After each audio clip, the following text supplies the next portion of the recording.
Buenos días, caminantes.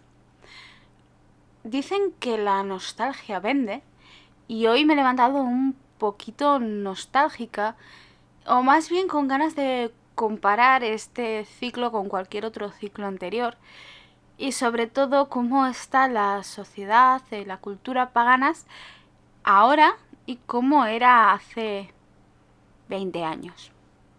Y he titulado el podcast No está de moda practicar Wicca, además en un acto de extrema nostalgia, porque hace mucho tiempo hubo un grupo de flamenco pop que se llamaba Papaleante, que tenía una canción que se llamaba Practicar Sexo, que cantaban No está de moda practicar sexo.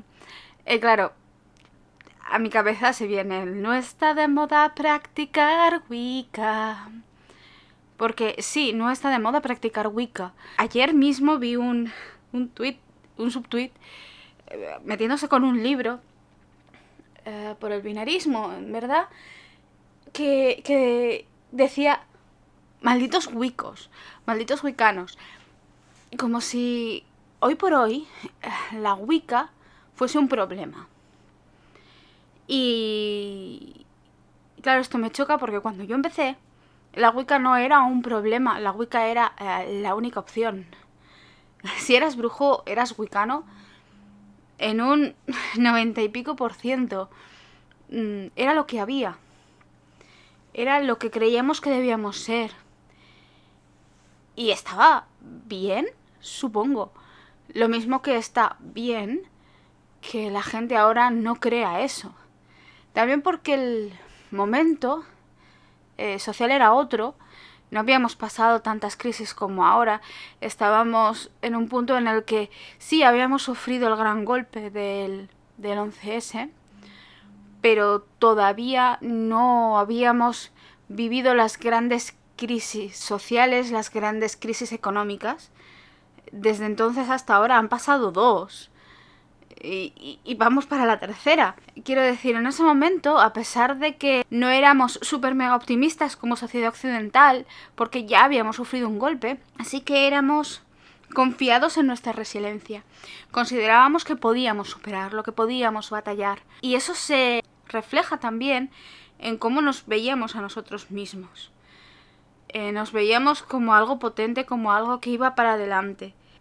Y como brujos, nuestros referentes pop del momento eran, aunque un poco más antiguos, las chicas de Craft, Jóvenes y Brujas, que, bueno, había un poco de todo, pero en general era algo bastante positivo. Y sí, estaba bastante basado en Wicca. De hecho, es un dato conocido que tenían al menos una asesora de brujería que era una mujer Wicca. Y les habló bastante de círculo y tal. Y luego teníamos a la Sabrina, entre comillas original, la Sabrina de Melissa Joan Hart, que era una serie de humor, que era una serie llena de brillos y excentricidades y efectos especiales pésimos, a las embrujadas originales, esas que también eran muy chicle, muy pop, cuya magia era muy efecto especial y muy por positivo. También al principio tenía un asesor o varios asesores que eran wicanos, después los despidieron, pero la primera y la segunda temporada se nota un poco. Estas brujas también eran del rollo positivo, del rollo proactivo, una estética general muy pop, muy chicle, muy luminoso, muy primeros 2000. El otro gran referente es la Willow de Buffy. El mundo de Buffy es mucho más oscuro que el mundo de Embrujadas, a pesar de que Embrujadas está también lleno de demonios, sí que es mucho más conceptualmente y ambientalmente es mucho más noventas Buffy que Embrujadas. Y ese mundo más oscuro también se ve en la magia más oscura de Willow, que es mucho más arcaica, con latín, con ingredientes más complejos y raros y todo eso. Pero tenemos el el momento en toda la serie de que Willow va en una deriva hacia la oscuridad y además hacia perderse personalmente.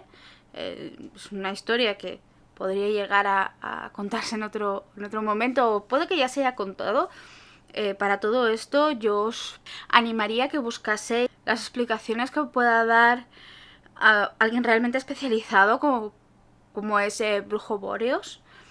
Él es un experto en esto, es historiador del arte y está especializado en arte contemporáneo y moderno, y especialmente en la representación de la brujería en televisión y demás. Pero a lo que venía, aunque Willow va hacia la oscuridad, en la última temporada tienes la Willow de luz.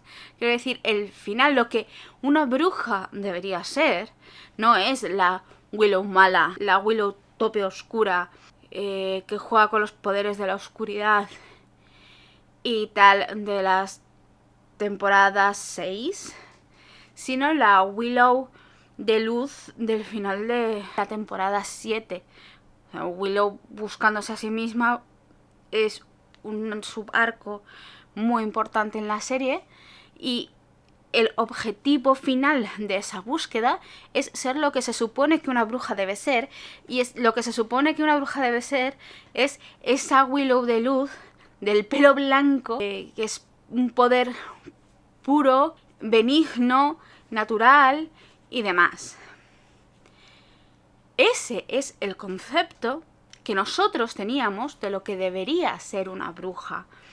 Entonces, lo que debería ser una bruja estaba muy en consonancia de lo que los libros que teníamos en ese momento nos vendían sobre lo que era la brujería y la Wicca. En ese momento no teníamos muchos libros y tampoco eran libros muy nuevos. Lo que había llegado a España traducido eran libros antiguos. Con antiguos me refiero a libros escritos en los 80, principios de los 90 o incluso en los 60, 70, muchos de los 70 y los 80. Y las acepciones, las explicaciones sobre lo que era la Wicca y la brujería venían a ser exactamente esa idea de algo positivo, natural, sin dobleces. Es una fuerza positiva, es una forma de autoperfeccionamiento, es para estar en equilibrio, y todo eso es correcto y está bien. Pero también se autodefinían por oposición. La bruja no adora al diablo, la bruja no es vengativa, no hace magia negra en ningún caso, etcétera, etcétera, etcétera. Y nosotras en ese momento lo comprábamos. Pero ahora nos reímos mucho, porque han pasado muchos años y sabemos perfectamente, después de conocer gente y conocer aún más gente que ha estado en Wicca tradicional durante años, o que ha conocido a gente que ha conocido, ya hemos aprendido que it's not witchcraft, but bitchcraft. La gente hace magia negra y la gente hace maldiciones, por muy Wicca que seas, mientras te comas tus compensaciones tú mismo. Y que realmente la brújula moral es totalmente personal y no es una cuestión de la religión y no es una cuestión de la Wicca, sino que es una cuestión puramente tuya, y tú verás lo que haces con tu vida, cariño. Pero claro, cuando éramos jóvenes buscábamos una brújula moral que apuntase a un sitio y buscábamos una imagen ficticia de lo que deberíamos ser. Entonces, como digo, pensábamos que debíamos ser wiccanos, porque la Wicca tenía realmente ese tipo de discurso establecido en lo que nosotros podíamos llegar a conocer y leer y ver. El problema en eso es que realmente no sabíamos lo que era la Wicca. Sabíamos la parte de la Wicca ecléctica que a través de ciertos libros había llegado a España en ese momento. Ni siquiera toda la Wicca ecléctica, y mucho, mucho menos toda la Wicca en general, porque la Wicca es algo extremadamente grande y complejo y lleno de matices, y los iniciados siguen teniendo discusiones sobre este tipo de cosas. Probablemente ese desconocimiento sobre la Wicca sea lo único que no ha cambiado en los últimos 20 años. Entonces no sabíamos lo que era la Wicca realmente, y ahora no sabemos realmente lo que es la Wicca. Y no lo sabemos los que llevamos más tiempo, y no lo sabíamos entonces porque hemos aprendido lo que hemos podido, pero tampoco es mucho. Y mucho menos lo sabe la gente que se queja tanto de la Wicca ahora, porque no está de moda, y ellos obviamente no practican Wicca. Tengo una amiga y es una muy buena amiga, es una persona a la que quiero mucho, que lleva relativamente poco tiempo en el paganismo y no se considera wiccana. No se considera wiccana, ella es una pagana celta, pero es druida ni está estudiando ninguna senda, ningún reconstruccionismo específico celta. Ella hace un paganismo celta muy amplio, ¿vale? Que, en verdad, y si te fijas, básicamente es Wicca, ¿vale? La estructura ritual, la estructura de festivales, las formas de adoración, de cómo poner un altar, tal, todo el material con el que ella se siente en consonancia y que utiliza es Wicca. Proviene de la Wicca. Proviene de la Wicca ecléctica en muchas cosas y de la Wicca llamada céltica en muchas otras, pero proviene de la Wicca igual. Mi gran pregunta es, ¿qué separa lo que ella hace de lo que hacíamos nosotros cuando empezábamos y hacíamos Wicca céltica ecléctica? Básicamente nada. De hecho, los materiales son los mismos, o son la masticación de los materiales que teníamos entonces. Han pasado muchos años y en esos años ha habido varios booms de internet. Estuvo el boom de los grupos de MSN, estuvo el boom de los blogs y ya ha existido un boom de YouTube. Y ahora vamos a capa caída, pero ha habido mucha gente haciendo reinterpretaciones y cogiendo información de otros durante muchos años.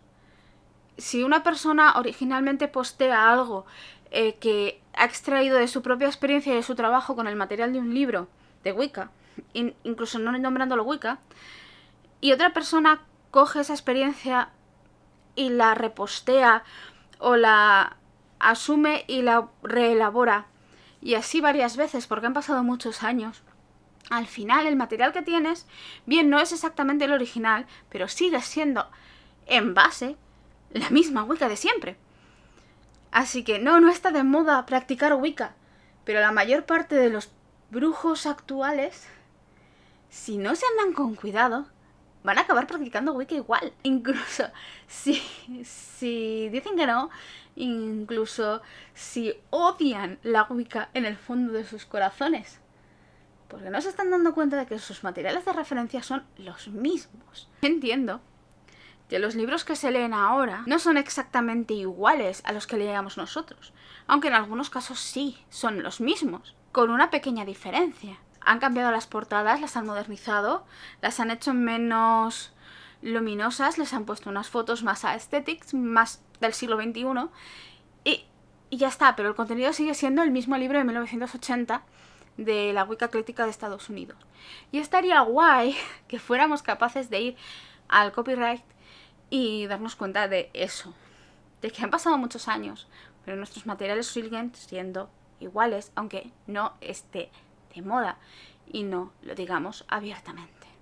Obviamente la imagen mental de la bruja actual, pop, la bruja de moda, la bruja de Instagram, es distinta a la imagen mental que teníamos hace 20 años. O sea, el referente ya no son aquellas embrujadas. De hecho, las nuevas embrujadas ya de per se eran más oscuras, aunque siguen teniendo ese rollo quiche horterilla que tenían las originales, lo cual no dejará nunca de hacerme gracia, pero sí, son un poco más oscuras. Pero sobre todo el referente en lo que debería ser una bruja, en la mentalidad de los jóvenes de hoy día, está en las series de hoy día, y está mucho pues en American Horror Story Coven y en Sabrina, la nueva Sabrina. O sea, yo entiendo, estéticamente Sabrina es delicioso, quiero decir, es oscuro, es retro 50 pistas rockabilly es muy guay.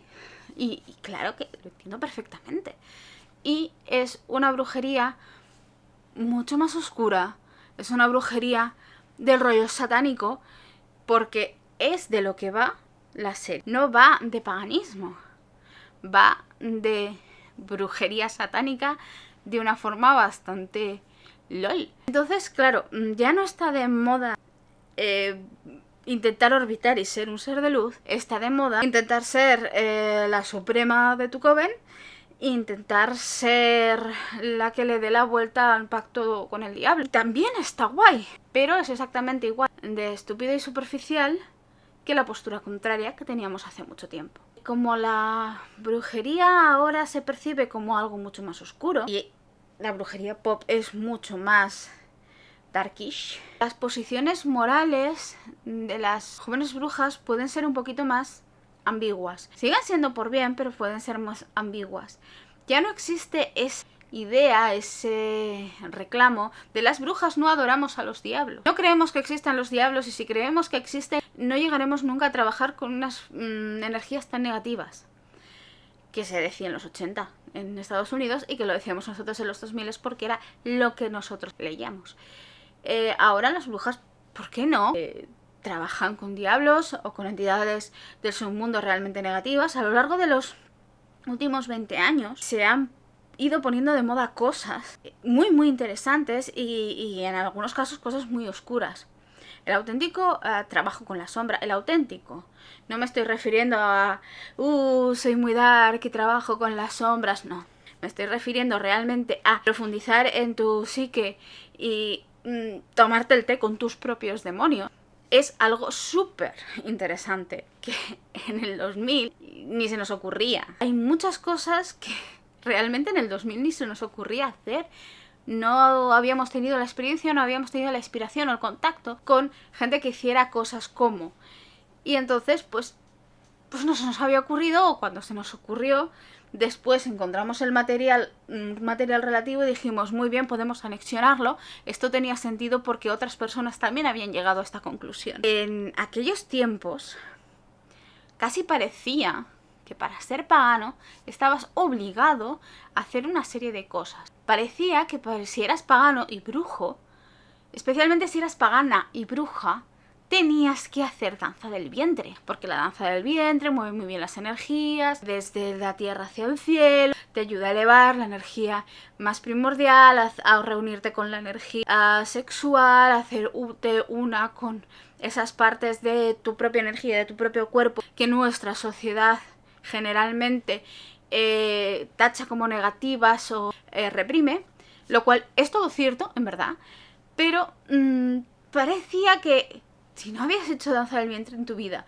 y realmente no te interesaba la danza del vientre, estabas pecando de ser mala pagana, lo cual es muy, muy ridículo. Pero es lo que había, y pasaba lo mismo, por ejemplo, con el Reiki. Si tú eras pagano, si eras brujo y por tanto trabajabas energía, tenías que hacerte una maestría de Reiki. ¿Por qué? Porque sí, porque el Reiki es una forma muy guay de manejar energías, y lo es, pero no está imbricada con el paganismo. Realmente era simplemente una moda. Y visto desde lejos, bueno, visto en el momento también era bastante ridículo, pero visto desde lejos realmente te dabas cuenta de que simplemente era algo que se hacía porque se hacía. Porque la gente decidía que era guay y era la expresión social la que te llevaba a intentar seguir ese tipo de cosas. Ahora pues hay otras tendencias que parecen estar más o menos a la par de aquellos tiempos con la danza del vientre y el Reiki. Y una de ellas, por ejemplo, es la magia del caos. Parece que si trabajas magia, tienes que saber magia del caos y tienes que estar en consonancia con la magia del caos y practicar magia del caos porque sí. La magia del caos es algo muy complejo que requiere mucho estudio, aunque parece la cosa más sencilla del mundo, no lo es. Y por tanto, pues bueno, es una moda que se nos ha impuesto de nuevo y que no tiene por qué resonar contigo. Y si no resuena contigo, pues bien, no pasa nada. En magia, en brujería, como en todo, vivimos a base de modas. Lo que hace todo el mundo está socialmente bien visto y por tanto es lo que hay que hacer. Nos pasaba con la idea de la bruja, ¿no? y las diferencias entre las brujas de las ficciones de los principios de los 2000 y las de ahora. Y nos pasa también con las prácticas. A principios de los 2000 había en redes, bueno, en los grupos y tal, gente discutiendo sobre cómo se bajaba la luna y cuál era la posición correcta de la vasija de la luna y cosas así. Y son discusiones que yo ahora, por ejemplo, no veo. Supongo que porque no está de moda, porque bajar la luna es muy wicca, puede ser. Sin embargo, en aquellos tiempos había cosas que ahora se hacen mucho y son omnipresentes y entonces no se hacían. Cosas que vienen muchas del vudú o del judú, por ejemplo, el agua florida, la sal negra o el agua de tormenta. Esto de usar agua lunar, por ejemplo, también es algo que hace 10 años y hace 20 sobre todo, no se hacía. No sé quién empezó a popularizarlo, lo mismo que no sé quién empezó a popularizar el agua fluorida o la sal negra y todo esto, aunque tengo mis sospechas sobre que tal vez Dandelion tuviese algo que ver, porque sé perfectamente que ella estaba publicando material en aquellas... ha estado publicando material siempre, y sé que ella también tiene experiencia con recetas que provienen del judú sobre todo, pero ahora son omnipresentes, son cosas que todo el mundo hace, que parece que para ser bruja tienes que hacer, y que éramos igual de brujas y no hacíamos otras cosas y no hacíamos exactamente esas. Que algo sea omnipresente no lo hace mejor ni peor, no lo valida ni invalida la experiencia de aquel que no lo haga. ¿Vale? Pasa lo mismo con la sigílica. El primer libro, así al gran público, que salió en España, que tenía algo que ver con sigílica, así, solo sigílica, se llamaba Escriba su propia magia. Salió por el 2004-2005. ¿Vale? Ese libro hablaba de sigílica y hablaba de cuadrados mágicos y hablaba de alfabetos mágicos en general. Magia escrita, de diversas maneras. Es el primer libro que yo conocí sobre sigílica. Y tiene muchos años. Pero durante mucho tiempo fue el único libro que tocaba eso. De una forma específica. Hay algunas cosas de cuadrados mágicos en otros libros esotéricos, obviamente, cosas de alta magia, obviamente. Pero específicamente solo de ello fue el único libro durante, no sé, 10 años. De repente amanezco un día y resulta que la sigílica es omnipresente. Y que está súper popularizada de tal manera que una vez una chica me dijo: mi novio hace magia y he querido aprender con él, pero no termino de entender los sigilos y me llama estúpida porque los sigilos son la cosa más fácil del universo. Y yo le dije: primero, hay millones de maneras de hacer magia. No tienes por qué dominar los sigilos si no te apetece o si no van contigo. Y por último, tampoco son tan fáciles. Porque un sigilo no es solo voy a hacer el proceso de hacer una forma que condense mi idea. Hay que cargar la idea.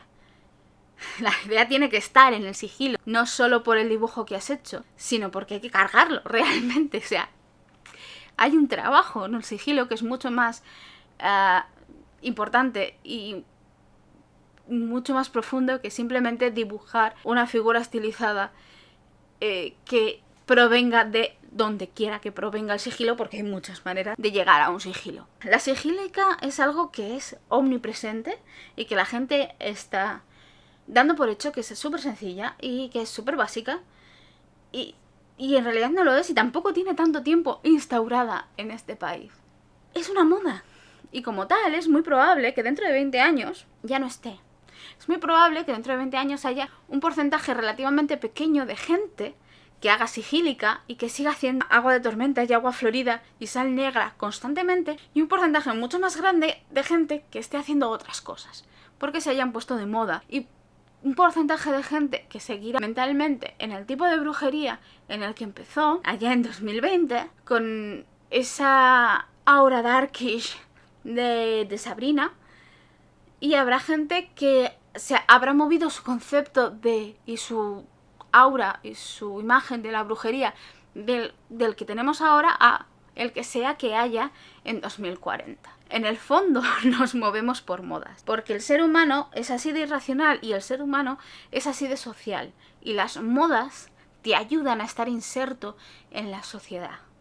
Parece banal, pero no lo es. Antropológicamente el estudio de la moda es muy interesante, pero mucho más allá de la moda, las personas que practicamos brujería, las personas paganas, somos seres espirituales haciendo un trabajo espiritual. Y más allá de lo que se lleve o lo que se deje de llevar, deberíamos ser capaces de analizar nuestro camino en nuestras prácticas, saber qué hemos hecho, qué hemos dejado de hacer, por qué hemos abandonado ciertas prácticas, por qué las tomamos en un principio, qué nos daban y qué hemos aprendido de ellas y qué hemos dejado de aprender o qué hemos dejado de necesitar. Necesitamos que nuestro camino siempre sea autocrítico y sincero con nosotros mismos, sin que la sociedad, sin que los grupos, sin que los coven, sin que las redes sociales, pagan Twitter, pagan Instagram o lo que sea, nos esté diciendo lo que debemos o no debemos saber, sentir y hacer. Necesitamos extraer de las modas aquello que nos hace crecer y mantener de las modas aquello que nos favorece y dejar de lado aquello que estaba de moda antes pero nunca nos favoreció y que probamos porque bueno, todo el mundo tiene que probar porque para aprender hace falta practicar, pero nunca fue lo nuestro. Así que si realmente lo que practicas hoy día es Wicca, pues sigue practicándolo aunque no esté de moda. Y sé sincero contigo mismo. Y reconócete que al fin y al cabo estás haciendo magia Wicca. Y si no lo es, pues reconócete a ti mismo que la magia Wicca no es ni nunca será para ti y que tu camino es otro. Y da las gracias a esos materiales y a esas tradiciones por las que has pasado que te han hecho crecer, aunque no sean para ti. Y si dentro de 20 años te descubres haciendo cosas que provienen de un punto de tu vida en el que ya no estás, pero que siguen siendo válidos para ti, pues enhorabuena. Y si descubres que estás haciendo cosas solo porque antes las hacías y ya no son válidas para ti, pues deja de hacerlas. Al final, lo que necesitamos es no dejarnos llevar ni por la moda ni por la nostalgia y ser autocríticos con nosotros mismos.